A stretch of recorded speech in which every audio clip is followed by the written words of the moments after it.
তুই কি জানিস তোর বউ যে সন্তান সম্ভবা, আর এই দেখ সেটা নষ্ট করার জন্য এই যে এগুলো খাচ্ছে। মা কি বলছে সব? বিয়ের 6 মাস পার হয়ে এখন পর্যন্ত তোমার মা আমাকে মেনে নেয়নি। একটাবার আমার ভাই মায়ের সাথে দেখা পর্যন্ত করেন। আমি কোন বয়সে বাচ্চা নিব? কোনো সিদ্ধান্ত তুমি একা নিতে পারো না। কান খুলে শুনে রাখো, আমি এখন বাচ্চা নেওয়ার জন্য প্রস্তুত না।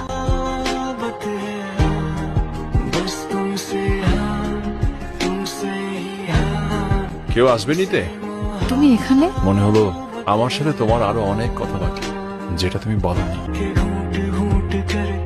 তোমাকে পেয়ে আর হারাতে চাই না। জামিনের সাথে আমার বিয়ে 1 বছরের মাথায় জামিন ডিভোর্স দিয়ে দেয়। যে সন্তান আমি তোমার সংসারে থেকে নিতে চাইনি, সেই সন্তান জামিনের সংসারে হওয়ার পরও যে আমি সে চুপচাপ থাকায় এসে আমাকে ডিভোর্স দিয়ে চলে যায়।